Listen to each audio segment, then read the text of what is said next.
Саламатсыздар ма, оқушылар? Есенова Нурилла Коблановна, Ақтөбе қаласы номері 10-шы жалпы білім беретін орта мектебінің биология пәнінің мұғалімі. Бүгінгі сабағымыздың тақырыбы 10-шы класс, нәруыздардың құрамы мен қызметтеріне байланысты жіктелуі.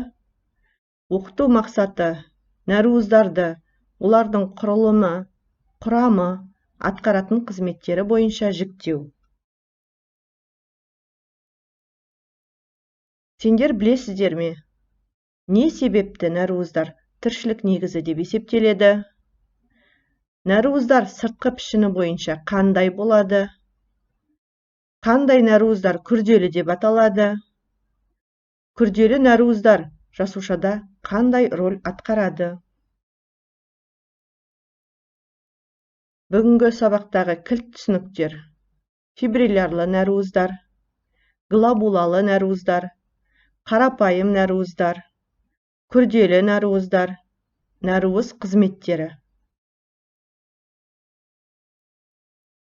Сыртқы пішініне байланысты нәруыздар екі топқа бөлінеді: фибриллярлы және глобулалы болып. Фибриллярлы ұзын жіп тәрізді, глобулалы шар тәрізді домалақ пішінді болып келеді. Ұзын жіп тәрізді фибриллярлы нәруыздарға бұлшықет ақуызы миозин, актин, малдың жүні, піллә жібегі, сіңір нәруызы, коллаген жатады. Ал глобулалы шар тәрізді домалақ нәруыздарға альбуминдер, глобулиндер, гемоглобин, пепсин және өсімдік жасушасының нәруыздары жатады.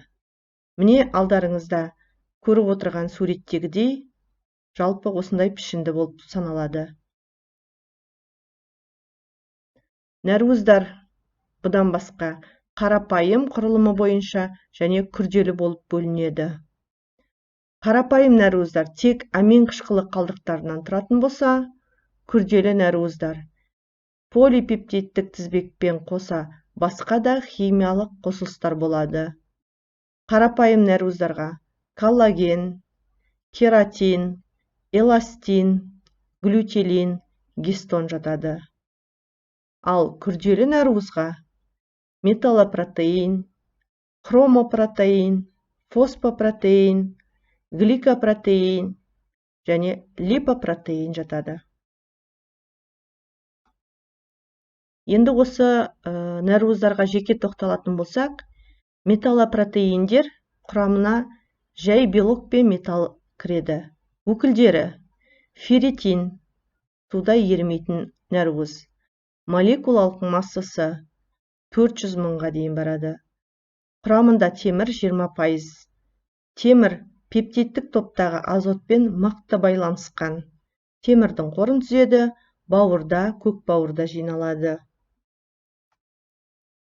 Фосфопротеиндер жай нәруыз бен фосфор қышқылының қалдықтарынан тұрады. Фосфор қышқылы күрделі эфирлік байланыспен гидроксил тобы бар.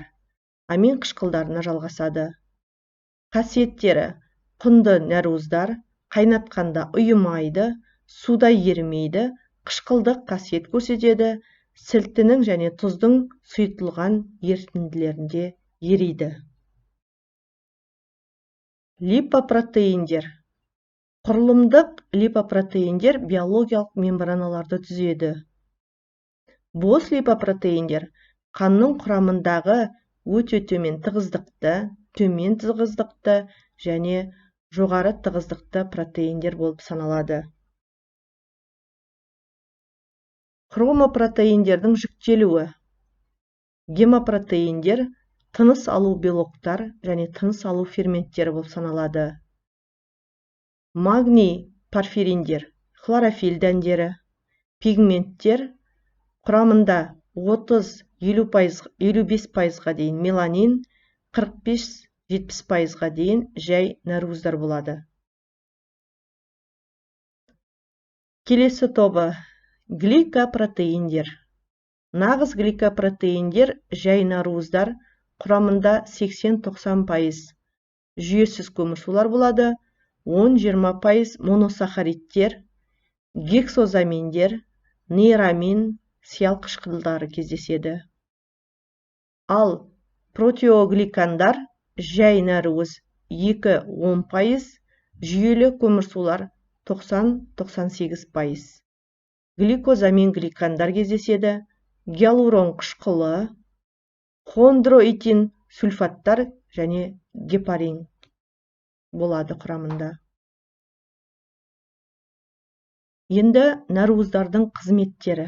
Нәруыздың қандай қызметтері болатынымен танысамыз. Бірінші, құрылымдық қызметі. Құрылымдық нәруыз кешенді түрде липидтермен бірге жасуша мен жасуша мембранасының құрылымдық негізі болып табылады. Екінші, тасымалдау қызметі. Кейбір нәруыздар әртүрлі заттарды қосып алып, оларды әртүрлі ұлпалар мен дене мүшелеріне тасымалдайды. Мысалы, қан нәруызы гемоглобин, оттегі мен көмірқышқыл газын тасымалдайды. Үшінші, реттегіштік қызметі. Кейбір нәруыздар гормон болып табылады. Ал гормондар зат алмасу процесіне қатысатын, әртүрлі бездерден қанға бөлінетін биологиялық белсенді зат.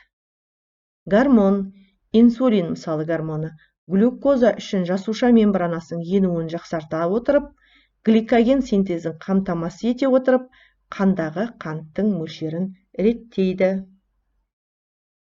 Төртінші, рецепторлы қызметі. Нәруыз рецепторлар мембранаға тізілген нәруыз молекулалары белгілі бір химиялық затпен әрекетте отырып, өзінің құрылымын өзгертуге қабілетті. Қорғаныштық қызметі. Организмге зиянды нәруыздар, яғни токсиндер енетін болса, оған қарсы тұратын ерекше нәруыздар антиденелер түзіледі. Антиденелер бөгде денелермен күресіп, денені зарарсыздандырады. Келесі қызметі қозғалыс қызметі. Ерекше жиырылғыш нәруыздар актимиозин жасушалар мен ағзалардың барлық қозғалыс түрлеріне қатысады. Көп жасушалы жануарлардың бұлшықеттерінің жиырылуы, қарапайымдардың талшықтары мен кірпікшелерінің қозғалысы, міне осы қозғалыс қызметіне негізделген. Қор жинау қызметі. Бұл қызметті энергия көзі ретінде сақтайтын нәруыздар атқарады. Алдарыңызда сүт казеині, жұмыртқа альбумині көрсетілген. Келесі қызметі энергиялық қызметі. 1 грамм нәруыз ыдырағанда 17,6 килоджоул энергия бөлінеді. Келесі қызметі катализаторлық қызметі. Көптеген глобулярлы нәруыз ферменттер ағзада өтіп жатқан реакцияларды жылдамдататын нәруыз топтары. Алдарыңызда оқушылар тапсырма берілген. Осы кестедегі кейбір бос ұяшықтарға қажетті сөздерді жазамыз. Бүгін біздер, балалар, есте сақтауға қажетті бір маңызды мәліметті, менің көбірек білгім келген 2 мәліметті, мен білген 3 мәліметті, мен үйренген 4 мәліметті атайыңыздар. Назар қойып тыңдағандарыңызға рахмет. Сабақ аяқталды.